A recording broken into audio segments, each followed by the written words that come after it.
తెలంగాణ ప్రభుత్వం అసెంబ్లీలో ఇవాళ ఇరిగేషన్ ప్రాజెక్టు పైన శ్వేతపత్రం విడుదల చేసింది. దీనిపైన చర్చ జరిగింది. అందులో ప్రధానమైంది మేడిగడ్డ దగ్గర బ్యారేజీ కట్టి అక్కడి నుంచి నీళ్లు లిఫ్ట్ చేయాలన్న దానిపైన ఇంజనీర్ల బృందం నిపుణులు అది సాధ్యము కాదు వద్దు అన్నారని ముఖ్యమంత్రి అన్నారు. గత ప్రభుత్వం అది సాధ్యమేనని అక్కడ బ్యారేజ్ నిర్మాణం చేసింది. అది పిల్లర్స్ కుంగిపోయినాయి. నిజంగానే ఆనాడు ఇంజనీర్ల బృందం ఇచ్చిన రిపోర్ట్ ఏమిటి, ఆ ప్రభుత్వానికి చేసిన సూచన ఏమిటి, ఇవాళ ఈ ప్రభుత్వం పెట్టిన శ్వేతపత్రం, ఈ నేపథ్యంలో జరిగిన మొత్తం పరిణామాలపైన మనం మాట్లాడదాం. ఆ నిపుణుల బృందంలో ఉన్నవారు ఒకరు శ్యాంప్రసాద్ రెడ్డి గారు, వారు మనతో లైవ్లో ఉన్నారు, వారితో మాట్లాడదాం. సార్ శ్యాంప్రసాద్ రెడ్డి గారు నమస్కారం అండి. నమస్తే సార్, ఇవాళ ముఖ్యమంత్రి అసెంబ్లీలో మాట్లాడుతూ మీరిచ్చిన నివేదిక దానిపైన ప్రస్తావిస్తూ మీ పేరు కూడా ప్రస్తావించారు. మేడిగడ్డ గ్రామం దగ్గర అక్కడ ఆనకట్ట కట్టి నీళ్లు ఎత్తిపోయడం అనేది అది వయబుల్ కాదు, అది భవిష్యత్తులో నిలబడదు అని మీరు ఒక రిపోర్ట్ ఇచ్చినట్టుగా చెప్పి నిజమేనా? అది అంటే మేము ఆ రోజు ఇచ్చే రిపోర్ట్ మేము 2016లో ఇచ్చింటే అనుకుంటాము, 16 అనుకుంటున్నా, 15 ఎండింగ్లో ఇచ్చాము. అయితే అది ఇచ్చినట్టుకు ఉన్న పరిస్థితులు ఏంటంటే మహారాష్ట్ర 152 మీటర్లకు పుట్టంగండి మన తుమ్మిడిహట్టి దగ్గర రిజర్వాయర్కు ఒప్పుకోనట్టుగా, దానికి ఆల్టర్నేటివ్గా ఇంకేమన్నా సైట్లు చూడగలుగుతారేమన్నప్పుడు మేము దానికి తుమ్మిడిహట్టికి కొంచెం డౌన్ కూడా దీన్ని ప్రపోజ్ చేశాం.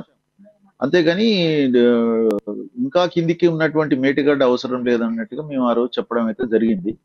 కానీ తర్వాత వచ్చిన పరిణామాలు ఏంటంటే టోటల్గా సిడబ్ల్యూసి తుమ్మిడిహట్టి దగ్గర అసలు వాటర్ అవైలబిలిటీ లేదు, మనకు కావాల్సినటువంటి నీళ్లు లేవని, దాని తర్వాత మీరు పంపింగ్ చేసుకున్నట్టయితే 120 రోజులు అయితే మరి మిగతా నెల రోజులకు కావాల్సినటువంటి నీరు మీకు మీ దగ్గర స్టాక్ ఎక్కడ రిజర్వాయర్స్ మీరు సరిగా పెట్టుకోలేదని, అప్పుడు ఉన్నటువంటి ప్రభుత్వం మహారాష్ట్ర ప్రభుత్వము 148 మీటర్లకే ఒప్పుకుంటున్నట్టుగా ఇవన్నీ చెప్పడంతో వాళ్ళు ఆల్టర్నేటివ్ గా ఇక్కడ నుంచి సరిపోని నీళ్లు ఉన్నాయని చెప్పి సిడబ్ల్యూసి మళ్ళీ ఒకటి ఇవ్వడం జరిగింది. ఎక్కడి నుంచి? మేడిగడ్డ నుంచి. తుమ్మిడిహట్టి నుంచి అయితే నీళ్లు సరిపోవు, మేడిగడ్డ నుంచే నీళ్లు ఉన్నాయని చెప్పేసి మళ్ళీ ఒకటి ఇవ్వడం జరిగింది. వాళ్ళు వాటర్ హైడ్రో క్లియరెన్స్ ఈ విధంగా ఇవ్వడం జరిగింది. అన్నప్పుడు యాజ్ అన్ ఇరిగేషన్ ఇంజనీర్ గా మేము అప్పుడు ఇంకొక రిపోర్ట్ ఏమి ఇచ్చినామంటే, ఈ నుంచి వాళ్ళు తీసుకున్నా కూడా తుమ్మిడిహట్టి నుంచి ఎన్ని వీలైతే అన్ని తీసుకోమని చెప్పి కూడా ప్రభుత్వానికి సజెస్ట్ చేసినాం. ఆ నుంచి ఎన్నైనా రానియండి, ఎందుకంటే ఒక లిఫ్ట్ లో 70 కిలోమీటర్ల కాలువ అయింది కాబట్టి అక్కడి నుంచి మనకు 100 రాని, 80 రాని, 70 రాని, ఆ నుంచి మనం తీసుకొని షార్ట్ ఫాల్ ని మేడిగడ్డ నుంచి తీసుకోవాలని చెప్పేసి కూడా మేము చెప్పడం జరిగింది. కాబట్టి మొట్టమొదలు మనకు అక్కడి నుంచి మనకు సరిపోని నీళ్లు లేవు కాబట్టి సిడబ్ల్యూసి కూడా అదే విధంగా మేడిగడ్డ నుంచి అవైలబుల్ వాటర్ ఉన్నదని చెప్పడంతో మేము సరే మేడిగడ్డలు కట్టినా కూడా తుమ్మిడిహట్టి నుంచి వచ్చే వాటర్ ని మనం ఆ నుంచి తీసుకొని షార్ట్ ఫాల్, ఈ రోజు కూడా మా స్టాండ్ అదే ఉన్నది. తప్పకుండా మన మేడిగడ్డ నుంచి అనేది ఎమర్జెన్సీలో తీసుకోవాల్సిందే. కాబట్టి తుమ్మిడిహట్టి అనేది దాన్ని తప్పకుండా అక్కడ బ్యారేజ్ కట్టేసేసి ఆ నుంచి తీసుకోవాలనేది కూడా మా స్టాండ్ ఉన్నది. ఈ రోజు కూడా అదే స్టాండ్ ఉన్నది. మా దీంట్లో చాలా క్లియర్గా ఉన్నది. మిడ్మానేరుకు నీళ్ళు ఇవ్వాలంటే ఇప్పుడున్న మేడిగడ్డ నిర్మాణం కుంగిపోయింది ఏదైతే ఉన్నదో అది వద్దు, ఈ ప్రతిపాదన లీస్టు అనేది అసలు వద్దు అని మీరు అన్నారు అనేది. అంటే ఒక దశలో మేము చెప్పిన ఏంటంటే ప్రభుత్వం దగ్గర ఒక ప్రతిపాదన ఏముండనంటే మేడిగడ్డ నుంచి డైరెక్ట్ గా మిడ్మానేరుకు పెట్టడం జరిగింది. అది వద్దని చెప్పినాం. అది అది అది అది ఏమాత్రం వైబుల్ కాదు. ఎన్నో సిటీస్ నుంచి పోవాలి, తర్వాత కోల్డ్ మైన్ నుంచి పోవాలి, కోల్డ్ బెల్ట్ నుంచి. కాబట్టి అన్ని టన్నల్స్, చాలా లెంతీ టన్నల్స్ ఆ కోల్డ్ బెల్ట్ నుంచి పోవడం అనేది వైబుల్ కాదు. ఆ విధంగా మేము డైరెక్ట్ గా మేడిగడ్డ టు మిడుమానేర్ అనేది it is not a viable project అని ఖచ్చితంగా చెప్పడం జరిగింది ఆ ఇచ్చిన రిపోర్ట్ లో. అది మేడిగడ్డ నుంచి డైరెక్ట్ గా మిడుమానేర్ అనేది అయితే తీసుకొచ్చిండ్రో ఎల్లంపల్లిని బైపాస్ చేయడం అనేది తప్పు అని చెప్పేసి ఆ రోజు చెప్పడం జరిగింది. అసలు ఆ చెప్పినందుకే దాన్ని గవర్నమెంట్ మళ్ళీ మాడిఫై చేసుకున్నదని మేము అనుకుంటున్నాం. అట్లా దీంట్లో రెండు విషయాలు ఉన్నాయి. మూడో టీఎంసీ మీద ఒక చర్చ ఉన్నది, అదనపు టీఎంసీ మీద. రెండోది మేడిగడ్డ దగ్గర కట్టిన బ్యారేజీ, మేడిగడ్డ, అన్నారము, సుందిల్లా, ఈ మూడింటికి 3 ఇబ్బందుల్లోనే ఉన్నాయి అనేది నెంబర్ 1. నెంబర్ 2, 38,000 కోట్ల నుంచి 1,48,000 కోట్ల బడ్జెట్ దాని మీద పెట్టడం అనేది ఇది భారతదేశంలో బిగ్ డిజాస్టర్ అని అంటున్నారు. ఇంజనీరింగ్ ఈ డ్యాముల నిర్మాణంలో లేదా కనుక బ్యారేజ్ల నిర్మాణంలో ఇది ఒక అతిపెద్ద తప్పిదము అని అంటున్నారు. ఇది నిజమేనా? అయితే మేడిగడ్డ నుంచి కానీ తుమ్మడిగట్టి నుంచి కానీ మనకున్న డిఫరెన్స్ అంతా కూడా ఎల్లంపల్లి నుంచి అంతా కామనే. అప్పుడు కానీ ఇప్పుడు కానీ అలైన్మెంట్, అప్పుడు కానీ ఇప్పుడు కానీ అలైన్మెంట్ లో ఏ మార్పు లేదు. కాకపోతే 2 మార్పులు. ఒకటి ఏంటంటే మల్లన్న సాగరు 50 టీఎంసీలు, దాని తర్వాత కొండపోచమ్మ 15-16 టీఎంసీలు. అప్పుడు ఇవి 1.5 టీఎంసీ అండ్ 1 టీఎంసీకి ఉండేవి. అవి వీటిని ఎక్కువ చేసినప్పుడు కూడా మేము ఆ యొక్క రిజర్వేషన్ చెప్పినాం, 50 టీఎంసీల అవసరం లేదు. ఎందుకంటే మనం ప్రపోజ్ చేసేది కూడా ఒక రిడ్జిలో చేస్తున్నాము, ఒక వ్యాలీలో కాదు. కాబట్టి ఇది ఎప్పటికైనా కొంచెం అని చెప్పేసి మా యొక్క ఆలోచన మేము ఎప్పుడు గవర్నమెంట్ తో పంచుకోవడం జరిగింది, చెప్పడం జరిగింది. కాళేశ్వరం ప్రాజెక్టు మేడిగడ్డ ఇది అతిపెద్ద తప్పిదము, దీనివలన తెలంగాణకు అంతులేని నష్టము అని ప్రభుత్వము మంత్రులు పదే పదే అంటున్నారు. వీరి మాట నిజంగానే అంత నష్టం జరిగిందా తెలంగాణకు? అయితే మొత్తం సరే, కాళేశ్వరంలో జరిగిన ఏదో మేడిగడ్డ బరాజ్ దగ్గర కుంగడం అయితే చూసి, ఎందుకు కుంగడానికి కారణం ఏంది, రీజన్స్ ఫర్ ఫెయిల్యూర్ దాని మీద ఇప్పుడు మంత్రులు లేకుంటే తర్వాత ఇంకెవరు చెప్తే కాదు కదా ప్రజలు. అది కరెక్ట్ చెప్పవలసింది ఎవరు? అథారిటీ ఇది. ఇప్పుడు ఒక జబ్బు వస్తుంది, ఆ జబ్బు అని చెప్పవలసింది ఒక ఇంజనీర్ని పట్టుకొని లాయర్ని పట్టుకుంటే తెలుస్తుందా? ఎవరిని పట్టుకోవాలి? డాక్టరే చెప్పాలి. అదే విధంగా ఈ మన బ్యారేజ్ కుంగడానికి ఉన్నటువంటి టెక్నికల్ రీజన్స్, ఎందుకు కుంగింది, రీజన్స్ ఫర్ ఫెయిల్యూర్ అనేది డెఫినెట్ గా దాని యొక్క ఎక్స్పర్ట్స్ చెప్పాలి. మీరు ఈ బ్యారేజ్ నిర్మించడం అనేది ప్రపంచంలోనే మొదటిసారి. ఇది ప్రపంచంలోని ఈ 3 బ్యారేజీలు ఏవైతే ఉన్నాయో బ్యారేజ్ నిర్మించబడలేదు, మన దేశంలో కాదు ప్రపంచంలో నిర్మించబడలేదు. అటువంటి పరిస్థితిలో మనము ఇదేలేదని చెప్పడానికి మరి నేషనల్ ఇంటర్నేషనల్ కమిటీ వేసి వాళ్లకు ఒక ఏజెన్సీని ఒక ఎంకరేజ్ చేసి తీయడమా, లేకుంటే దానికి సంబంధించిన పరికరాలు, స్కానర్స్, ఇవన్నిటిని కూడా చేసుకొని వాళ్ళు ఇస్తారు రిపోర్ట్. ఏది? Reasons for failure for all. తర్వాత 3 బ్యారేజీలను కూడా చెకప్ చేయమని మనం అంటున్నాం. ఆ 3టిని చెక్ చేయాలి వాళ్ళు. ఎందుకంటే మనకు జూన్ వరకు మనకు కాకముందే దీని ఇవన్నీ తెలవాలి. తర్వాత ఒక్కసారి జరిగినటువంటి ఒక డిజైన్ లోపమా, ఎగ్జిక్యూషన్ లోపమా, మెయింటెనెన్స్ లోపమా, ఈ 3టిని వాళ్ళు పరిశీలించి దానికి తిరిగి ఆ బ్యారేజీలు ఫంక్షనల్ కావడానికి ఏం చర్యలు తీసుకోవాలి అది కూడా వాళ్ళు సూచిస్తారు. అప్పుడు గవర్నమెంట్ వాటి మీద పొలిటికల్ డెసిషన్ తీసుకొని ఇమీడియట్ గా దాన్ని, మరి ఇప్పుడున్న ఏజెన్సీలేమో మాకు టైం అయిపోయింది మేము చెయ్యము, ఏమన్నా పైసలు మాది ఆల్రెడీ టైం అయిపోయింది, ఇది లాస్ట్ కంప్లీషన్ రిపోర్ట్ కూడా మాకు అందింది, లయబిలిటీ పీరియడ్ కూడా 2 ఏళ్ళు గడిచిపోయింది. కాబట్టి ఇప్పుడు మాకేమన్నా మేము ఏ పని చేయాలన్నా కూడా గవర్నమెంట్ అమౌంట్ ఇచ్చినట్టయితేనే చేస్తామని చెప్పేసి డిక్లేర్ గా ఎల్ఎన్టీ వాళ్ళు కూడా రీసెంట్ గా లెటర్ రాశారు. మరి ఎల్ఎన్టీ వారు అప్పుడేమో మేమే చేస్తామని చెప్పారు, ఇప్పుడేమో ఈ విధంగా రాస్తున్నారు. మరి అది ఏంటిదో అర్థం కాదు. కాబట్టి గవర్నమెంట్ దీని మీద స్పష్టంగా మొదలు ఒక కమిటీని ఏమంటున్నాం మేము. మళ్ళీ కమిటీ అంటే మళ్ళీ డిపార్ట్మెంట్ వాళ్ళు ఇంజనీర్లతో వేస్తే లాభం లేదు, ఎందుకంటే మనం కదా తప్పు చేసింది. కాబట్టి మనం వేసుకుంటే లాభం లేదు. నేషనల్ అండ్ ఇంటర్నేషనల్ ఎందుకు అంటున్నంటే, ఇలాంటి బ్యారేజ్ అనేది ప్రపంచంలో మనమే మొదలు కట్టించినాం.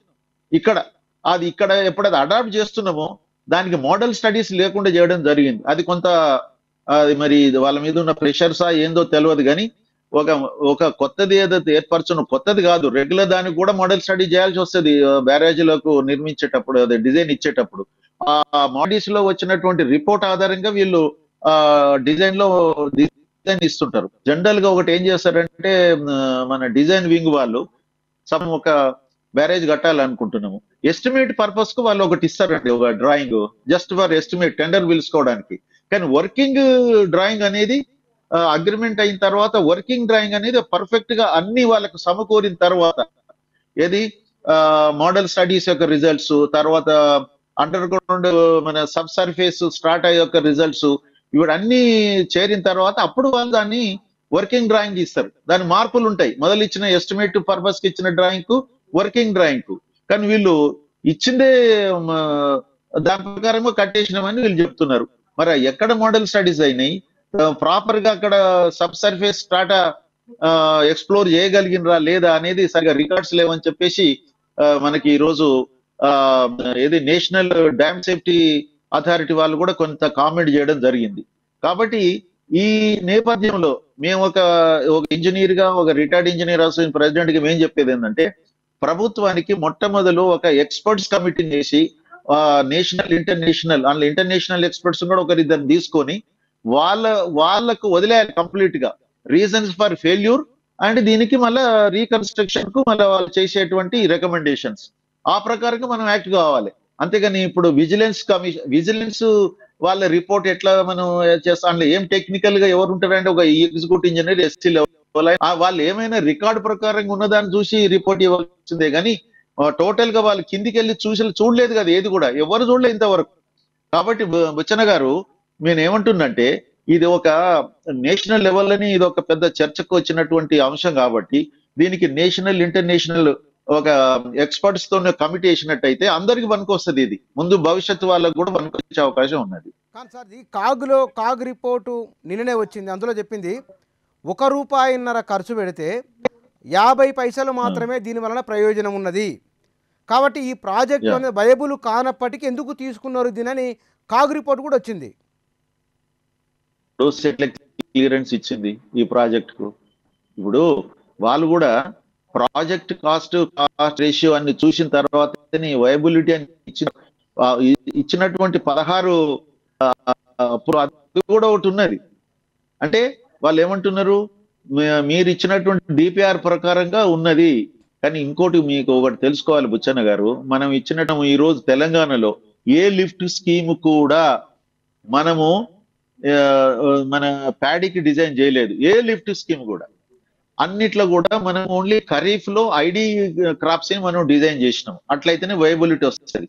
కానీ ఈ రోజు రైతుల పరిస్థితి ఏంటిది, ఇంత పెద్ద మన ముఖ్యంగా ఏంటంటే ఇంత పెద్ద ప్రాజెక్టు 1,00,000 కోట్లతో కట్టేటువంటి ప్రాజెక్టు ఎవరి గురించి అండి అసలు?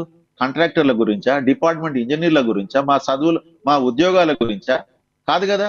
ఎవరి గురించి ఇది? టోటల్ గా రైతులకు, పొలాలకు నీళ్లు ఇవ్వడానికి. అసలు the end user is farmer తో ఒక్కసారైనా మీటింగ్ జరిగిందా అండి ఏ ప్రాజెక్ట్ అని? ఇప్పుడు కాదు, ఎప్పుడు కూడా ఏ ఇరిగేషన్ ప్రాజెక్ట్ లో కూడా ఒక్కసారి కూడా ఫార్మర్లతోని ఒక రైతులతో ఒక మీటింగ్ జరగలేదు. మీరు ఇగో ఈ ప్రాజెక్ట్ వస్తున్నది, దీనికి దేవలసిన పంటలు ఇవి అని వాళ్ళ మైండ్ సెట్ గురించి ఎప్పుడైనా మనం ఆలోచించినమా? నీళ్ళు ఇవ్వగానే మనం పెట్టుకున్నదేమో ఐడి క్రాపులు ఖరీఫ్ లా, ఆయనేమో ప్యాడీకి పోతాడు, ప్యాడీకి పోగానే నీళ్లు సరిపోవు, టైల్ ఎండ్ ప్రాబ్లం అవుతుంది. ఈ రోజు కాళేశ్వరం కిందనే తీసుకోండి, 18 లక్షలు ఓ నాయకట్ అయితే 18 లక్షలు ఇతర ప్రాజెక్టుల కింద పారన్నటువంటి, ఇప్పుడు ఎస్ఆర్ఎస్పి స్టేజ్ 1 లో కొంత, స్టేజ్ 2 లో మొత్తం ద్వారా వారి చెప్పారు. మరి అవి ఎందుకు వార్తలేవు అసలు? ఎందుకంటే వాళ్ళ ఐడి క్రాప్ బదులు ప్యాక్ చేసుకుంటున్నారు కాబట్టి దీని ద్వారా వారేయాలనే ఆలోచన ఉన్నది. అక్కడ రైతులని మనం ఏమాత్రము వాళ్ళని మనము కాన్ఫిడెన్స్ లో తీసుకోకుండా, వాళ్ళకి ఎలాంటి మీటింగ్స్ పెట్టి వాళ్ళ మైండ్ సెట్ ని మార్చకుండా చేస్తే ప్యాడీకి వెళ్ళిపోతున్నారు. ప్యాడీకి డిజైన్ చేసిన ప్రాజెక్టులు కావు ఇవి. కాబట్టి నేను అనేది ఏంటంటే, ఈ రోజు మరి మొదలే 10 TMs 10 లిఫ్ట్ ద్వారా వచ్చేటువంటి వాటర్ ఎంతో ప్రీషియస్ వాటర్. ఆ వాటర్ ని మనము మామూలుగా మళ్ళా చెరువుల కుంటలకు కనుక పంపించేస్తే ఎంత వాటర్ ఎవాపరేషన్ అయిపోతుంది, ఏ విధంగా వైబుల్ అవుతుంది? కాబట్టి స్టేట్ ఆఫ్ ఆర్ట్ ప్రకారంగానేమో ఇన్ఫ్రాస్ట్రక్చర్ క్రియేట్ చేసి బ్రహ్మాండమైనటువంటి టనల్స్, బ్రహ్మాండమైనటువంటి పంపింగ్ స్టేషన్స్, రిజర్వాయర్స్, అవి కట్టేసి మళ్ళీ లాస్ట్ యూటిలైజేషన్ ఏమో ఏజ్ ఓల్డ్ పద్ధతిలో మామూలుగా ఓపెన్ ఛానల్స్, మళ్ళా చెరువులు, కుంటలు. కాబట్టి అందుకనే మేము పైపు డిస్ట్రిబ్యూషన్ నెట్వర్క్ అయితేనే మన రైతుల పొలం వరకు కూడా పైపుల ద్వారా నీళ్లు ఇవ్వగలిగినప్పుడే వాటర్ యూజ్ ఎఫిషియన్సీ పెరుగుతుంది. నీటి సామర్థ్యాన్ని మనం పెంచనంత వరకు మనం ఈ ప్రాజెక్టులలో ఇవి వైబుల్ కాదు. ఇంకొకటి మేము మొదటి నుంచి ఏంటంటే, ఇంకొకటి ఇప్పుడు ఈ ప్రాజెక్టుకు ఎన్నో 4,000 మొత్తం లిఫ్ట్ స్కీములకు దాదాపు 10,000 మెగావాట్ల అయినప్పుడు ఓన్ గా మనకు ఒక క్యాప్టివ్ పవర్ స్టేషన్ లేదు. అదే సింగిల్ ఆయనకు 3,000 లోపట్నే ఉంటది ఆయనకు అవసరము. ఆయన మన రిజర్వాయర్లలో కూడా ఫ్లోటింగ్ సోలార్ ప్యానెల్స్ వేసి ఆయన పవర్ జనరేట్ చేయడానికి అన్ని సంసిద్ధత అవుతున్నారు. మనం రిజర్వాయర్లు కట్టి సింగరేణికి ఎందుకు ఇవ్వాలి? మనకున్నటువంటి మీడియం ఇరిగేషన్ ప్రాజెక్ట్స్ కానీ, ఒక దాదాపు 500-600 ఎకరాలు ఉన్నటువంటి మీడియం మైనర్ ఇరిగేషన్ ప్రాజెక్ట్స్ కానీ, మేజర్ ప్రాజెక్ట్స్ కింద మనమే సోలార్ ప్యానెల్స్ పెట్టేసి మనం కొంత చేయదు. దాదాపు మేము లెక్కేసిన మైనర్ ఇరిగేషన్ ట్యాంక్స్ 4,000 ఉన్నాయి. 4,000 20,000 కింద తీసుకున్నా కూడా 1,00,000 మెగావాట్లు వస్తున్నది పవర్ జనరేషన్. లక్షలో మనం 50,000 మెగావాట్లు వస్తున్నది. 50,000 కాకపోతే 30,000, 20,000 వచ్చిన మన పవర్ మనము మీట్ అవుతున్నాం కదా, మన డిమాండ్. ఆ విధంగా ప్రభుత్వం ఆలోచిస్తలేదు. అట్లా ఎప్పుడైతే ప్రాజెక్టు కాస్ట్లీ వాటర్ ఉన్నదో వాడుకునే విధానంలో మనం అది దాంట్లో కూడా మార్పు ఉండాలి. అంత కాస్ట్లీ వాటర్ ని తీసుకెళ్లి మనము మామూలు పద్ధతులు డెఫినెట్ గా కాగ్ రిపోర్ట్ తప్పకుండా ఇస్తుంది. మరి మీరు కాస్ట్లీ వాటర్ మీరు మామూలుగా వాడుతున్నారు, ఏ విధంగా వైబుల్ అవుతుంది? ఒక ఎకరానికి మీరు నీళ్లు ఇవ్వాలంటే ఎంత ఖర్చు అయింది లిఫ్ట్ల ద్వారా? అంటే ఇది ప్రాణహిత నుంచి అయినా, మేడిగడ్డ నుంచి అయినా 10 లిఫ్ట్లు 11 లిఫ్ట్లు కాబట్టి ఎక్కడి నుంచి అయినా అదే కాస్ట్ కదా. కాబట్టి అక్కడి నుంచి అయితే వైబుల్ అయితే, ఇక్కడి నుంచి కాదనేది కాదు బుచ్చన్న గారు. అది నేది. అందుకని ప్రాజెక్టుని అందుకని మేము పైపు డిస్ట్రిబ్యూషన్ గురించి అని మేము ఇండోర్ కి పోయి చూసి వచ్చి ప్రభుత్వం మీద ఒత్తిడి తీసుకొస్తే దాన్ని కన్వర్ట్ చేశారు. కానీ దాని ఎంతవరకు సక్సెస్ అవుతుందో చూడాలి మరి. కానీ ఇక్కడ కాళేశ్వరం ప్రాజెక్ట్ ప్రధానంగా మేడిగడ్డ 2019లోనే అందులో నిర్వహణ లోపాలు ఉన్నట్లు వార్తలు వచ్చినాయి. ఈ నిర్వహణ లోపాలను కనుక సరిదిద్ది ఉంటే మేడిగడ్డ కుంగేది కాదు అనేది. నిజంగా నిర్వహణ లోపాలు ఉన్నాయా? దాంట్లో డిజైన్ లోపమే ఉన్నదా? వెలాసిటీని వాళ్ళు గుర్తించలేకపోయినారు అనేది కూడా ప్రధానంగా జరుగుతున్న చర్చ. అంటే నేను ఎక్స్పర్ట్ కాదు, కానీ మీలాంటి వాళ్ళు చెప్పింది దాని రాసిన ఆర్టికల్స్ చదివి నేను అడుగుతున్న ప్రశ్న ఇది. మీరు అడిగిన చక్కటి ప్రశ్న. అది ముఖ్యంగా ఏంటంటే 2019 జూన్లోనే దీన్ని, బహుశా జూన్ 21 నాడే ఏదో జరిగింది ఇనాగరేషన్. దాన్ని గారిని పిలవడం జరిగింది. ఇటు ఫడ్నవీస్ గారు వచ్చారు. మమ్మల్ని కూడా పిలిస్తే మేము కూడా వెళ్ళాం. చాలా బ్రహ్మాండంగా జరిగింది.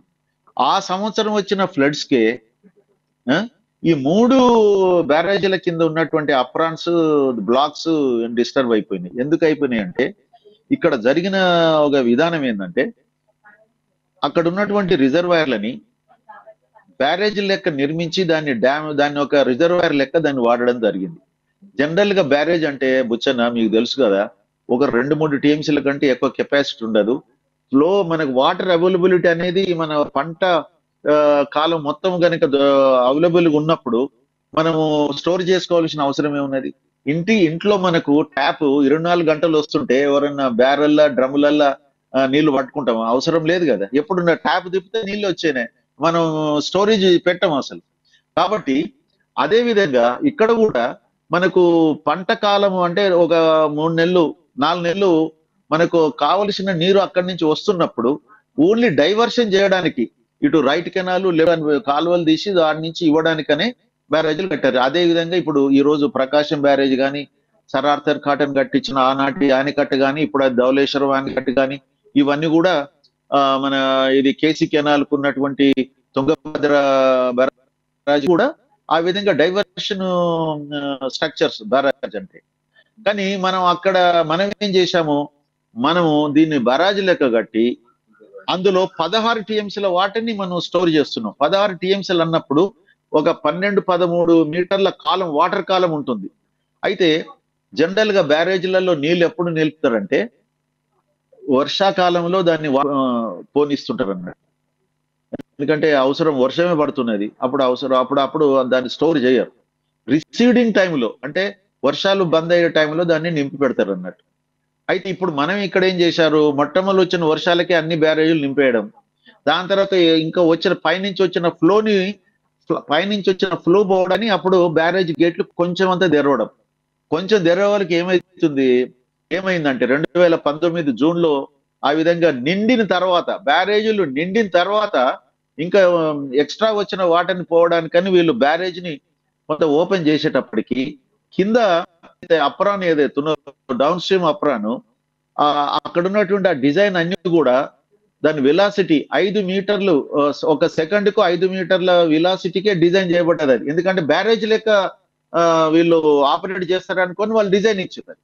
కానీ వీళ్ళు ఏం చేశారు, వాటర్ కాలమ్ని 12 మీటర్లు పెట్టేసి కొంచెం ఓపెన్ చేసే వరకు ఆ వాటర్ కాలం ఏంది, ప్రెషర్ ఉంటది, దానికి విపరీతమైన ప్రెషర్ తో ఏమైపోయింది, 20 మీటర్స్ పర్ సెకండ్ స్పీడ్ ఆ వాటర్ కు ఉంటది. ఎప్పుడైతే వాటర్ కాలం ఉంటుందో 10 మీటర్లకు మనం 1 కేజీ ప్రెషర్ వస్తుంది.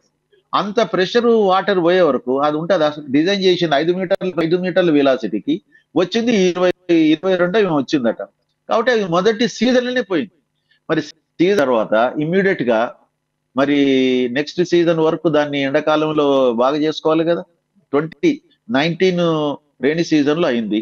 ఎప్పుడు బాగా చేసుకోవాలి, 2020 ఎండాకాలంలో చేసుకోవాలి కదా. లేదు ఎప్పుడు చూసినా నీళ్ళే ఉన్నాయి, మేము చేయలేకపోయినాం అన్నారు. మరి అటువంటిప్పుడు మరి కంప్లీషన్ రిపోర్ట్ ఎట్లా ఇచ్చిండ్రు అసలు నాకు అర్థం కాదు. ఈ 3 బ్యారేజీలలో కంప్లీషన్ రిపోర్ట్ ఎట్లా ఇచ్చిండు, 19లోనే పోయిందని మీకు అందరికి తెలుసు. మరి 19, 20, 21, 22 ఇవ్వకుండా మీరు అసలు కంప్లీట్ అయిన రిపోర్ట్ ఇస్తే మళ్ళా 2 సార్లు ఇచ్చారు కంప్లీషన్ రిపోర్ట్. కాబట్టి ఒక తీరుగా it is totally negligence on the part of the అక్కడ ఉన్నటువంటి ఇన్ఛార్జ్ ఇంజనీర్స్ అండి. అసలు మేము గవర్నమెంట్ దృష్టికి తీసుకురావాల్సి ఉండే వాళ్ళు. మరి క్వాలిటీ కంట్రోల్ వాళ్ళు ఇంజనీర్స్ పోని వీళ్ళకు ఏదన్నా క్వాలిటీ కంట్రోల్ ఇంజనీర్స్ ఏం చేశారు, ఈ రోజు విజిలెన్స్ వాళ్ళు వచ్చి, నేను ఒకటి చెప్పదలుచుకున్నా, ఈ రోజు ఈ ప్రభుత్వం పంపిన దాకా విజిలెన్స్ రాలేదు. బుచ్చన్ గారు మీరు చెప్పండి, ఎక్కడన్నా విజిలెన్స్ వాళ్ళు ఏదైనా ప్రాజెక్ట్ మీదకి వెళ్ళి ఎక్కడ ఏదైనా పట్టుకున్నారండి? అసలు ఏదన్నా ప్రాజెక్ట్ వాళ్ళు విజిలెన్స్ వాళ్ళు మామూలుగా మరీ ట్యాంక్ మీద వర్కులు అయితే కూడా వచ్చేది.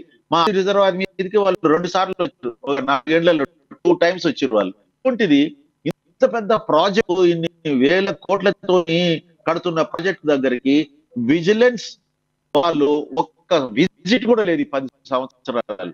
రీజన్ ఏంటంటారు, ఎందుకు వెళ్ళలేదు? ఇక్కడికే కాదు, ఏంది మరి వాళ్ళు ఏం చేసినట్టు? ఈ రోజు ప్రభుత్వం విజిలెన్స్ రిపోర్ట్ అడిగితే వచ్చిరే తప్పించి వాళ్ళంతది కాదు ఈ రోజు.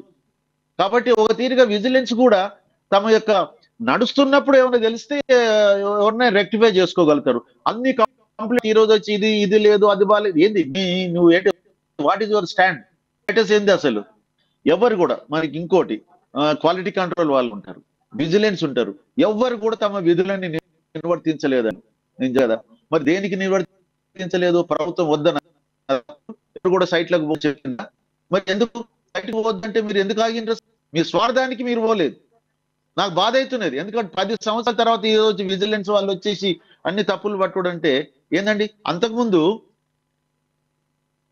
బుచ్చన్న గారు లైనింగ్లు పనులు అవుతుంటే విజిలెన్స్ రిపోర్ట్ మీద 13 మందిని సస్పెండ్ చేశారు. 13 మందిని. ఒక ఎస్ఆర్ఎస్పి ఏదో అక్కడ కూడా పనులలో అవకతవకలు అయినట్టయితే 69 మందిని సస్పెండ్ చేశారు. మరి ఏది ఇక్కడ ఏం జరిగింది? విజిలెన్స్ వాళ్ళ రిపోర్ట్ మీదనే పనులు జరుగుతున్నప్పుడు లైనింగ్స్ వర్క్ లేదు, కొన్ని వర్కుల దగ్గర అవకతవకలు జరిగినాయి, కొన్ని లేని వర్కులను కూడా వాళ్ళు రికార్డ్ చేసినట్టుగా సృష్టించారు. ఇవన్నీ జరిగినాయి అన్నారు. 69 మందిని వాళ్ళు ఎన్నో ఏళ్ళు వాళ్ళకు కొంతమంది సస్పెండ్ అయినరు, కొంతమంది సస్పెన్షన్ లో చనిపోయినరు, వాళ్ళు కొంతమందికి ఒక 4-5 ఇంక్రిమెంట్లు కట్ అయిపోయినాయి. ఇట్లా ఎన్నో చేశారు. మరి అటువంటిప్పుడు ఇంత పెద్ద ప్రాజెక్టులు ఇక ఒక్క దగ్గర కాదు కదా, ఎట్ ఏ టైంలో ఇటు గోదావరి మీద, కృష్ణ మీద అయినాయి. మరి 60 మీటర్ల హైట్ ఉన్నటువంటి రిజర్వాయర్లు ఎన్నైనాయి అసలు మన తెలంగాణలో? 60 మీటర్లు మొత్తం. ఇప్పుడు పాలమూరు రంగారెడ్డిలో అన్ని రిజర్వాయర్లు 60 మీటర్లే, ఒకటి ఏదులో తప్పించి.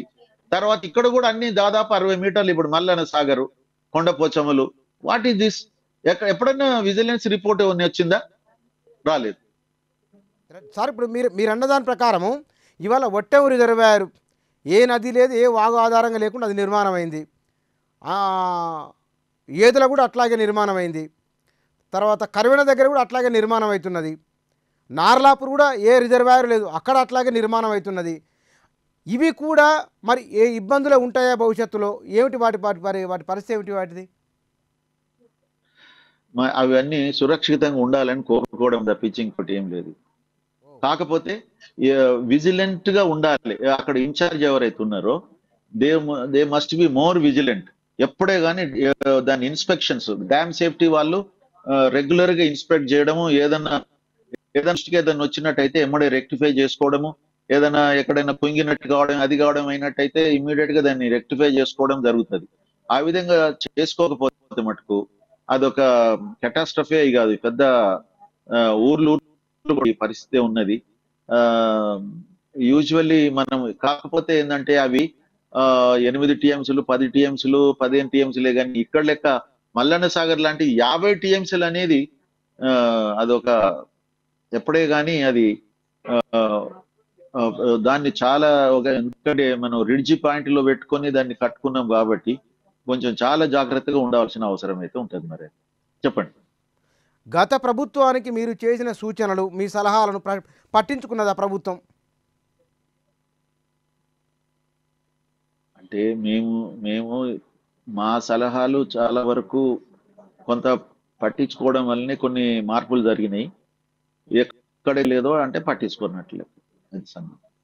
ముఖ్యంగా మార్పులు ఏంటంటే ఇప్పుడు ఇంతకు ముందే మీరు అది వచ్చింది కదా, ఏది మేడిగడ్డ నుంచి డైరెక్ట్ గా అప్పుడు ప్రపోజల్ మిడ్ మానేర్కు ఉన్నట్టయితే ఆ ప్రపోజల్ అనేది మేడిగడ్డ నుంచి అది ఏమాత్రం వైబుల్ కాదని చెప్పి ఖరాఖండిగా చెప్పడం జరిగింది మేము.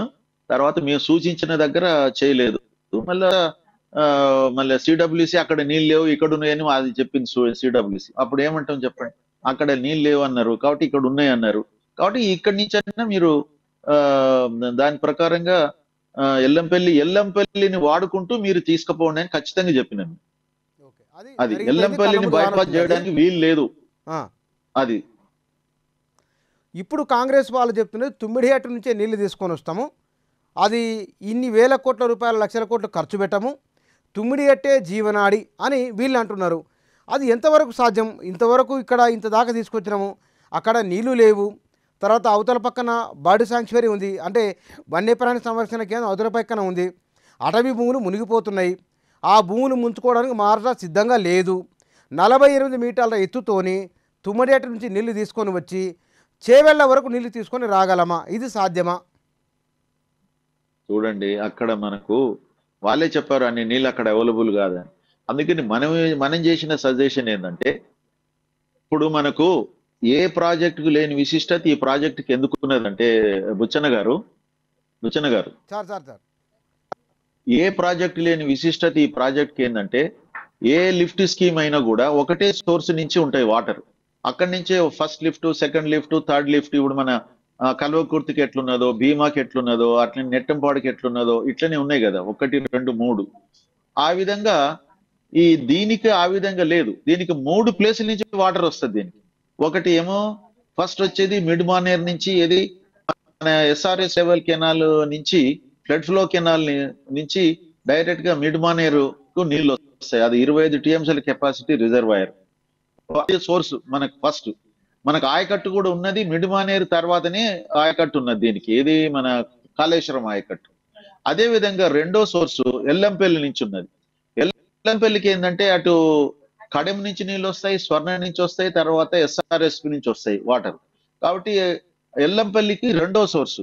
ఈ రెండు కూడా మేడిగడ్డతో సంబంధం లేదు. అంటే ప్రాణహిత నీళ్లు లేకున్నా కూడా మనకు mid Maneru and Yellampalli source ద్వారా కూడా మనకు నీళ్లు తీసుకునే అవకాశం ఉన్నది. మూడో సోర్స్ అనేది ప్రాణహిత నుంచే మనకు దానికి మనము వాటర్ అవైలబిలిటీ ఉన్నది ప్రాణహితలో. ఇక్కడి నుంచి వచ్చేది మనకు వరద నీళ్లు. అయితే ఒకవేళ మనము మంచిగా వర్షాలు వచ్చేసి ఎస్ఆర్ఎఫ్ మొదలే నిండినట్టయితే మనకు అసలు వాటర్ మిడ్ మార్నింగ్ నుంచి తీసుకుంటాం, అసలు మిడ్ మార్నింగ్ ఎక్కువ వాటర్ ఈ నుంచి తీసేసుకుంటాం. దాని తర్వాత తక్కువ ఉన్నట్టయితే ఎల్లంపల్లి నుంచి లిఫ్ట్ చేసుకుంటాం మిడ్ మార్నింగ్ వరకు. అక్కడ తగ్గినప్పుడు మేడిగడ్డ తీసుకోవాలి. మేడిగడ్డ అనేది ఎలాంటిదంటే ఒక దేశం రక్షణ గురించి మనం ఒక డిఫెన్స్ యాక్టివిటీ, ఒక డిఫెన్స్ ఆర్గనైజేషన్ పెట్టుకున్నట్టు. అది ఎప్పుడో వచ్చే యుద్ధాల గురించి ఎందుకండి డిఫెన్స్, ఎప్పుడు ఉండదు కదా అంటే అవసరం ఉన్నప్పుడు చేసుకోలేం కదా. కాబట్టి మనము ఎటువంటి పరిస్థితులైనా కూడా మన రైతాంగానికి నీళ్లు ఇవ్వగలుగుతాం అనేటువంటి ఒక భరోసా ఇచ్చేటువంటి మేడిగడ్డ నుంచి వచ్చినటువంటి వాటర్, అది ఆ నుంచి మన ప్రాణం నుంచి వచ్చిన వాటర్ ఎటువంటి పరిస్థితులైనా వాడుకుంటాం. కానీ అది రెగ్యులర్ గా కాదు రెగ్యులర్ గా వాడుకోవాల్సింది అండ్ ఎల్లంపల్లి నుంచి వాడుకోగా, ఇంకా షార్ట్ ఫాల్ ఉన్నప్పుడు ఈ నుంచి తీసుకోవాలి. అది నేను అనేది షార్ట్ ఫాల్ అన్నప్పుడు ఎమర్జెన్సీ ఉన్నటువంటి వాటర్ ఇది కొంచెం కాస్ట్లీ అయినా కూడా తీసుకోవాలి. కాబట్టి మనకు ఒకటే సోర్స్ ఉన్నట్టయితేనేమో అది రాకపోతే రాదు. కానీ దీనికి 3 సోర్సులు ఉన్నాయి. ఇప్పుడు మేడిగడ్డ ఈ రోజు పనిచేస్తలేదు కాబట్టి తొమ్మిడిగట్టి మన ప్రాణిత నీళ్లు తీసుకోలేం. కాబట్టి ఇప్పుడు ఏ నీళ్లు, రేపు ఫ్లడ్ వచ్చింది ఎల్లంపల్లి నుంచి మన కడమ నుంచి కానీ స్వర్ణ నుంచి కానీ, అదే విధంగా గోదావరి మన ఎస్ఆర్ఎస్ నుంచి కానీ వచ్చే నీళ్లు ఎల్లంపల్లి నుంచి తీసుకోవచ్చు. డైరెక్ట్ గా ఎక్కువ ఫ్లడ్ వచ్చినట్టయితే మనకు మిడ్ మార్నింగ్ నుంచి కూడా తీసుకునే అవకాశం ఉన్నది. కాబట్టి టోటల్ గా మనకు ఏం చెయ్యలేని పరిస్థితి ఏం కాదు. కాబట్టి మనం దీన్ని వాడుకునే విధానాన్ని మార్చుకోవాలి అని నేను చెప్తున్నాను. ప్రాజెక్టుని ఇప్పుడు జయప్రకాష్ నారాయణ గారు అన్నారండి, తెలంగాణకు లిఫ్ట్ స్కీమ్లే అసలు వయబుల్ అన్నాడు. ఇక ఆయనతోని మేము ఛాలెంజ్ గా అంటే ఆయనతో పెట్టుకోలేదు. కానీ నేను చెప్తున్నది ఏంటంటే ఏ ప్రాజెక్ట్ లిఫ్ట్ స్కీమ్ అయినా కూడా వయబుల్ కావాలి. దాన్ని యూటిలైజేషన్ అనేది వాటర్ యూజ్ ఎఫిషియన్సీ పెంచుకోకపోతే అవి ఏవి కూడా వైబుల్ కాదు, ఏవి కూడా ఎక్కువ తర్వాత వచ్చే ఆదాయం తక్కువ ఉంటది. అదే విధంగా మనకి ఏ తీరుగా కూడా మన రైతాంగానికి నీళ్ళు ఇవ్వాలంటే లిఫ్ట్లే మనకు ప్రాణాధారం. కాబట్టి లిఫ్ట్లని మనం లిఫ్ట్ ద్వారా వచ్చే వాటర్ ని ఎఫిషియెంట్ గా వాడుకునే విధానాన్ని మనం తీసుకోగలిగినప్పుడు, సొంతంగానే మన క్యాప్టివ్ పవర్ స్టేషన్స్ కనుక ఉన్నట్టయితే అప్పుడు వైబుల్కి వస్తుంది. మీరు చెప్పినట్టు రూపాయి ఖర్చు పెడితే మనకు రూపాయిన్నర వస్తుంది, లేకుంటే రూపాయిన్నర కాక రూపాయి చారనని వస్తుంది. కానీ ఇప్పుడు మీరు చెప్పినట్టు రూపాయి ఖర్చు పెడితే ఆటాన వచ్చినట్టయితే అది వైబుల్ కాదు కదా. అది నేను ఇవాళ రీడిజైనింగ్, రీఇంజనీరింగ్ ఈ మొత్తమే ఒక వైఫల్యమైన ఆలోచన అని అనుకోవచ్చా? అది కాదండి. ఇప్పుడు రీడిజైన్ అంటే మొట్టమొదలు కల్వకుర్తి మీకు చెప్తాను, ఎన్ని లిఫ్ట్లు తెలుసా అండి? 11 లిఫ్ట్లు. కల్వకుర్తి ఆ రోజు ఉన్న టెక్నాలజీ 20 మీటర్లు 25 మీటర్లతోనే లిఫ్ట్ పెట్టేసి 11 లిఫ్ట్ల ద్వారా వచ్చేది. అది 2 రిజర్వాయర్లు, తర్వాత 400 పంపులు, 406 పంపులతోని డిపిఆర్ తయారైంది. ఎప్పుడు? ఇది 1995 లో. అయితే ఎప్పుడైతే టెక్నాలజీ పెరిగిందో, దాని తర్వాత ఎప్పుడైతే ఏఎంఆర్పి ఎప్పుడైతే 100 మీటర్స్ లిఫ్ట్ అయితే సక్సెస్ అయిందో, ఒకటేసారి ఒక 18 మెగావాట్ల పంపులు ఎప్పుడైతే సక్సెస్ అయినాయో, అప్పటి వరకు AMRP Elimineti Madhava Reddy project success కానంత వరకు భారతదేశంలో లిఫ్ట్ స్కీమ్ అంటే 2000 HP మోటరే ఉండేనండి. అది గోదావరి మీద యవత్మల్ డిస్టిక్ లో. ఎప్పుడైతే ఏఎంఆర్పి సక్సెస్ అయిందో అప్పుడు ఈ కల్వకుర్తి, నెట్టెంపాడు, భీమా అన్ని కూడా రీఇంజనీరింగ్ చేసి ఆ 11 లిఫ్ట్లని 3 లిఫ్ట్లకు కుదించినాం. నెట్టెంపాడు 6 లిఫ్ట్లు ఉంటే 2 లిఫ్ట్లు అయినాయి. కాబట్టి ఒక తీరుగా రీఇంజనీరింగ్, రీడిజైనింగ్ అనేది లేటెస్ట్ టెక్నాలజీ ప్రకారంగా చేసుకొని అది వైబుల్ చేసుకోవడానికి మనకు అనుకూలంగా చేసుకోవడం అనేది ఉంటుంది. కాబట్టి అది విఫలం కాదు, అది దాన్ని సక్సెస్ చేయడానికే అది చేయడం జరిగింది అసలు. కాబట్టి మనకు మహబూబ్ నగర్ ప్రాజెక్ట్స్ అన్ని కూడా రీఇంజనీరింగ్ చేయబడ్డాయి. అసలు మన ఏఎంఆర్పి మా స్టైల్లో చేసాం అన్ని కూడా. 100 మీటర్స్ కు లిఫ్ట్ పెట్టడంతో 3 లిఫ్ట్లలో మనకు గుడిపల్లి గట్టుకు నీళ్లు వచ్చేసినాయి. మరి కాబట్టి ఒక తీరుగా రీఇంజనీరింగ్ అని వల్లనే చేయగలిగినాం కదా. అదే 11 లిఫ్ట్లు పెడితే మనకి ఈ రోజు ఎంత ఉండేది అసలు, అది చెప్పండి. రైట్. సార్ ఇక్కడ అసెంబ్లీలో జరిగిన శ్వేతపత్రం బహుశా మీరు కూడా చూసే ఉంటారు. ముఖ్యమంత్రి ఉత్తమ్ కుమార్ రెడ్డి ఇద్దరు మాట్లాడిన వాటిలలో ఆయన ఆ ఉక్కు గుండెనే ఆయన తట్టుకోలేకపోయింది. ఉత్తమ్ కుమార్ రెడ్డి ఈ ఖర్చును మొత్తాన్ని చూసి ఈ మొత్తం వృధా అయిపోయిందనే చాలా ఆవేదనతో బాధతో ఉన్నారని ముఖ్యమంత్రి అన్నారు ఇరిగేషన్ మంత్రి గురించి. అంత బాధపడేటంత నష్టం జరిగిందా తెలంగాణకు? ఇప్పుడు మన వాళ్ళు ఏమంటున్నారు, ఒక మేడిగడ్డ అనేది లక్ష కోట్లు పోయినాయి అంటున్నారు. మేడిగడ్డ ఎంతదండి అసలు? మ్యాక్సిమం అయితే 4,000 కోట్లు. దాన్ని మనము మొదలు నిపుణుల కమిటీ వేసి ఇది ఏంటిది ఏం కథ ఎంతలో మనం బాగా చేసుకోగలుగుతాం అని చెప్పుకోగలిగినప్పుడు మనం దాని నుంచి తీసుకోవాలి నీళ్లు. మనకు గోదావరిలో మనకు మేడిగడ్డ ఏది మన ప్రాణహిత వచ్చి గోదావరిలో కలిసే కంటే ముందు 30% నీళ్ళే ఉన్నాయి మొత్తం గోదావరిలో. ఒక ప్రాణహిత నుంచే అండ్ డౌన్ స్ట్రీమ్ ఏదైతే ఉన్నదో అక్కడనే 70% నీళ్లు ఉన్నాయి. కాబట్టి మనం నీళ్లు తీసుకోవాలన్నప్పుడు మన ప్రాణహిత నీళ్ళని తీసుకోవాలి కదా. దాదాపు ఒక 40% నీళ్లు, మొత్తం గోదావరిలోని 40% నీళ్లు ప్రాణహిత. ఏది గోదావరి పుట్టిన దగ్గర నుంచి మన అది ఈ కాళేశ్వరం కాన్ఫ్లుయెన్స్ వరకు 30% నీళ్ళే ఉన్నాయి గోదావరిలో. కాబట్టి ఇన్ని 500-600 కిలోమీటర్లలో నీకు 30% ఉంటే ప్రాణి కిలోమీటర్ లేదు మన దగ్గర, అందులోనే 40% నీళ్లు ఉన్నాయి. కాబట్టి గోదావరి మీద మనకు అష్యూర్డ్ వాటర్, నికర జలాలు అనేది ప్రాణహితనే టాప్. కాబట్టి ఆ నీళ్లు మనం తీసుకోకుంటే మన పరిస్థితి కూడా లేదు. కాబట్టి డెఫినెట్ గా మనము ప్రాణహిత నీళ్లను వాడుకునేటువంటి అవకాశం ఉన్నదల్లా. కాబట్టి డెఫినెట్ గా మనకు కరువు వచ్చినప్పుడు మనకు కాపాడేది ప్రాణహితనే, దాని పేరే ప్రాణహిత. కాబట్టి మన ప్రాణం, గోదావరి యొక్క ప్రాణం అంతా ప్రాణహితలనే ఉన్నది బుచ్చన్న గారు. కాబట్టి మనము ఈ రోజు ఫ్లడ్ వాటర్ పైన వచ్చినట్టయితే మనం ఎందుకు కింది నుంచి తెచ్చుకుంటామండి? అసలు ఇప్పుడు కింది నుంచి ఎంత తెస్తాము? ఇది మనకు ఒక భరోసా కలిగినటువంటిది. మనకు భారతీ ఈ రోజు అందరూ ఈ రోజు మంచిగా ప్రశాంతంగా రాత్రి కూడా పడుకుంటున్నాము. ఏ దేశం మనం దాడి చేసినా ఎదిరియడానికి చెప్పండి బుచ్చన్న గారు. యూటిలైజేషన్ అనే దాంట్లో ఎఫిషియన్సీ పెంచుకున్నట్టయితేనే అదే ప్రాజెక్టులు వైబుల్ అవుతాయి. లేకుంటే ఏ ప్రాజెక్ట్ వైబుల్ కాదు అసలు. చెప్పండి, ఏ ప్రాజెక్టులు వైబుల్ అవుతుంది? మనం ఇష్టం వచ్చినట్టుగా దాన్ని వాటర్ యూటిలైజేషన్ చేస్తే ఇంత కష్టపడి 2 లిఫ్ట్లు 3 లిఫ్ట్ల ద్వారా వచ్చిన వాటర్ ని తిరిగి మనము పొలాలలో ఇష్టం వచ్చినట్టు వాడి మళ్ళీ అవి కాలువలలో వెళ్ళి స్ట్రీములలో వెళ్ళి మళ్ళా నదిలో కలిస్తే ఎంత అవుతుందో, ఎంత వేస్ట్ చెప్పండి. అట్లా పోవద్దు కదా. మనం ఏమంటున్నాము, మోడర్న్ అగ్రికల్చర్ పెద్ద మెగా లిఫ్ట్ స్కీములు మనం పెట్టుకుంటున్నాము. కానీ యూటిలైజేషన్ దగ్గరకు వచ్చే వరకు మళ్ళీ ఏజ్ ఓల్డ్ సిస్టమ్ పెట్టడం వలన ఏ ప్రాజెక్టు కూడా వైబుల్ కాదు. ఇది మేము మొదటి నుంచి చెప్తున్నాం.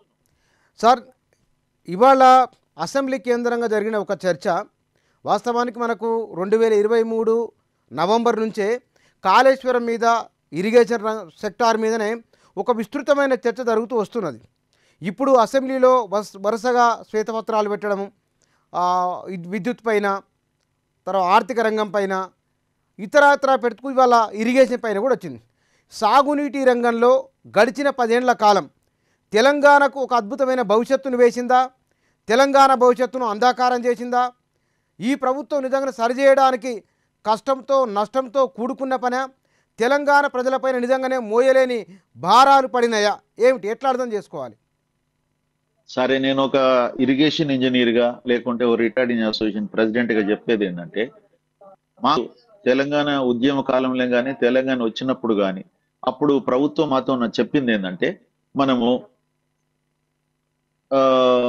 మనకు కృష్ణా మీద ఉన్న ప్రాజెక్ట్స్ ఏవైతే ఉన్నాయో అది మనం చాలా త్వరితగతిన కంప్లీట్ చేసుకోవాలి. ఎందుకంటే అక్కడ కృష్ణాలో మనకు వాటర్ అవైలబిలిటీ తక్కువ. మనకు అక్కడ ఆంధ్ర వాళ్ళ యొక్క దోపిడీ నడుస్తున్నది. ఆ దోపిడిని తట్టుకొని మనం కూడా దక్షిణ తెలంగాణలో ఉన్నటువంటి మొదలే రెయిన్ఫాల్ తక్కువ ఉన్నటువంటి ఏరియాలు ఇవి. మీకు ఏది నల్గొండ, మహబూబ్ నగర్, రంగారెడ్డి, ఇవన్నీ కూడా వర్షపాతం తక్కువ ఉన్నటువంటి ఏరియాలు, కృష్ణా బేసిన్ లో ఉన్నటువంటి మనకు కృష్ణాలో వాటర్ అవైలబిలిటీ ఏదైతే ఉన్నదో దానికి మనకు అక్కడ పాలోడు మనకు స్ట్రాంగ్ పాలోడు వాడేమో ఏదైనా చేసి తీసుకుపోవడం రెడీగా ఉన్నాడు. వాడు ఇట్లా పొక్క కొడితే వానికి గ్రావిటీ ద్వారా నీళ్ళు వెళ్ళిపోతాయి, మనమేమో లిఫ్ట్ చేసుకోవాలి. కాబట్టి దేని మీద కాన్సన్ట్రేట్ చేయాలి? గోదావరికి ఏమైనా తొందర ఉందా అండి? గోదావరి మీద ప్రాజెక్టులకు ఆ నీళ్ళు ఎటువై అక్కడ సఫిషియెంట్ నీళ్లు ఉన్నాయి. ఆంధ్ర వాళ్ళు ఎన్ని చేయాలనుకున్న 550 టీఎంసీల కంటే ఎక్కువ వాడుకోలేరు బుచ్చన. గోదావరిలో వాళ్ళకు లేదు సోర్సు. అటువంటిది మన దగ్గర 930-40 ఉన్నాయి మనకు. కాబట్టి అక్కడ అనేది ఎప్పుడైనా ఉంటది. కాబట్టి కాన్సన్ట్రేట్ ఏదైతే ఉందో గవర్నమెంట్ ఎక్స్చెకర్ నుంచి ప్రతి సంవత్సరం 25 కోట్లు ఖర్చు పెట్టి పని చేస్తానని చెప్పింది అప్పుడు గవర్నమెంట్. అందుకని మేము కూడా దాని మీద ఏది పాలమూరు రంగారెడ్డి తెలంగాణ రిటైర్డింగ్ అసోసియేషన్ వాళ్ళే కాంటెంప్లేట్ చేశారు. అప్పుడు సమైక్య రాష్ట్రంలోనే రాజశేఖర్ రెడ్డి ఎమ్మడిబడి, దాని తర్వాత రోషేఖర్ ఎమ్మడిబడి, లాస్ట్ కు కిరణ్ కుమార్ రెడ్డి ప్రభుత్వంలో జీవో తీసుకురాగలిగినాం.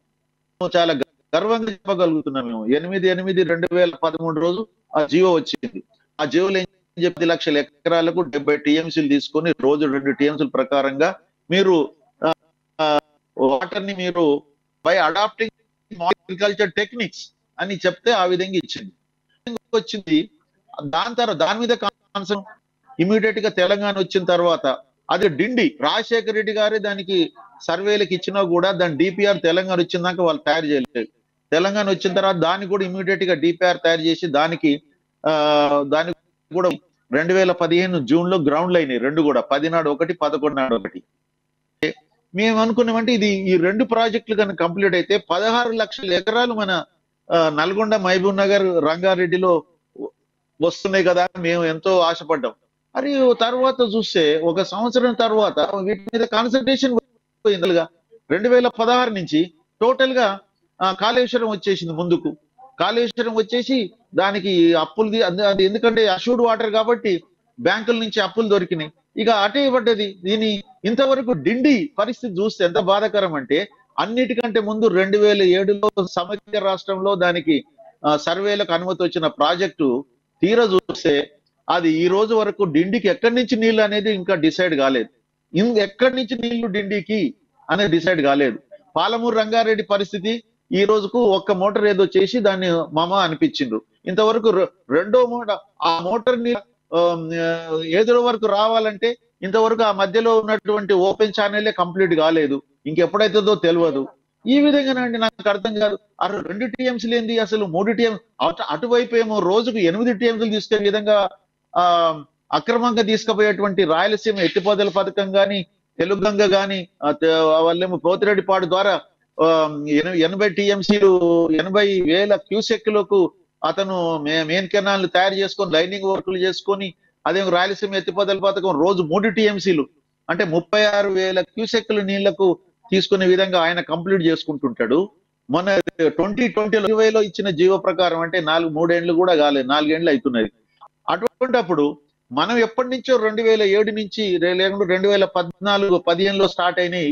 ఇంతవరకు ఎక్కడున్నారా అంటే ఇంతవరకు ఒక్క ఎకరాన్ని కూడా నీళ్ళు ఇవ్వలేదు.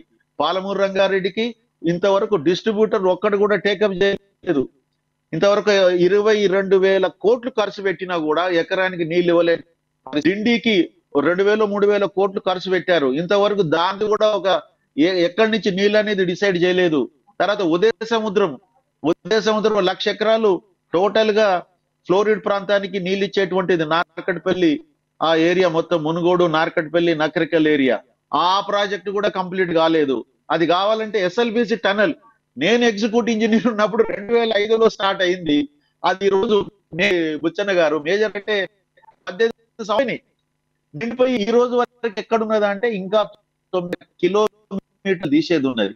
వాడు ఆయన ఆర్థికంగా ఇస్తున్నాడు. అతని కొంచెం ఆ టన్నెల్ కంప్లీట్ అయింది. టన్నెల్ కంప్లీట్ అయినట్టయితే మనకు లిఫ్ట్ స్కీమ్, లిఫ్ట్ వలన పుట్టంగడి లిఫ్ట్ మీద సంవత్సరానికి 400-500 కోట్లు మనకు కరెంటు బిల్ అవుతున్నది. హైదరాబాద్ కు ఒక లిఫ్ట్ తప్పుతుంది మంచినీళ్లకు. కాబట్టి దాని మీద ప్రభుత్వం ప్రయారిటీ ఇస్తున్నామంటారు. ఈ ప్రభుత్వం గత ప్రభుత్వం ఈ ప్రాజెక్టులు కనుక కంప్లీట్ చేసినట్టయితే మనం అక్కడ బ్రిజేష్ ట్రిబ్యునల్ ముందు కూడా మనం వాదనకు మనకు ఈ రోజు గట్టిగా బలం దొరికేది. మనకు ఆల్రెడీ మనం ఏది కల్వకుర్తి, నెట్టెంపాడు, ఏఎంఆర్పి లిఫ్ట్ స్కీములు అయినాయి. దానికి తోడుగా మనకు పాలమూరు రంగారెడ్డి, డిండి అండ్ ఎస్ఎల్బిసి టన్నల్ అయినట్టయితే మనం ఈ రోజు 550 టీఎంసీలు అడగడానికి మనకు అర్హత ఉండేది. ఈ రోజు ఏం కంప్లీట్ అయినాయి? 299 ఇస్తేనే అది వాడుకోలేని పరిస్థితులు ఉన్నాం బుచ్చనా. కాబట్టి తెలంగాణ గవర్నమెంట్ చేసిన బ్లండర్ లో నేనేమనుకుంటున్నంటే, అసలు కృష్ణా మీద కాన్సన్ట్రేట్ చేసి తర్వాత గోదావరిని కొంచెం సబ్సిక్వెంట్ గా చేసినా పర్లేదు. ఎందుకంటే దానికి అష్యూర్డ్ వాటర్ ఎవరైనా ఫండింగ్ ఏజెన్సీ ముందుకు, కానీ వీటిని పెండింగ్ పెట్టేసి ఈ రోజు మనం వాదన కూడా వినిపించుకోలేదు. అయినా కూడా ఒక్క ఎకరాన్ని కూడా మనం ఎక్స్ట్రాగా కృష్ణా మీద ఆ కొత్త ప్రాజెక్టులు తెలంగాణ వచ్చిన తర్వాత టేకప్ చేసిన ప్రాజెక్టుల నుంచి ఒక్క కూడా నీళ్ళు ఇవ్వలేదు కృష్ణా మీద మనం కల్పించినాం. కాబట్టి ఇది మనము ప్రభుత్వము కృష్ణా ప్రాజెక్టుల మీద కాన్సన్ట్రేట్ చేసి కంప్లీట్ చేసినట్టయితే ఈ రోజు ఈ పరిస్థితి ఉండేది కానీ నేను భావిస్తున్నా. గోదావరి చేసుకోవాల్సిందే మనకు ఎప్పుడే కానీ దాన్ని కొంత ఫేజ్ 2 లో చేసుకోవాల్సి ఉండే, అది నేనని. Sir thank you sir, thank you very much. Telangana సాగునీటి రంగం గడిచిన 10 సంవత్సరాల కింద నుంచి ఇప్పటి వరకు అది తెలంగాణకు భవిష్యత్తునిచ్చిందా లేదా బాధలను ఇచ్చిందా, సంక్షేమాన్ని ఇచ్చిందా లేదా సంక్షోభాన్ని ఇచ్చిందా, ఇవ్వబోతున్నదా ఏమిటి? ఇరిగేషన్ రంగం పైన అసెంబ్లీలో ప్రభుత్వం శ్వేతపత్రం పెట్టడం, దానిపైన చర్చ జరగడం, ఆ చర్చలో భాగంగా నిపుణులుగా పనిచేసిన వారు లిఫ్ట్ కోసమై శ్యాంప్రసాద్ రెడ్డి గారు ఒకరు, సాగునీటి రంగం పైన గడిచిన 10 ఏళ్ళు జరిగిన పరిణామాలపైన వారి అభిప్రాయాలు, వారి పరిశీలన ఇది. Thank you.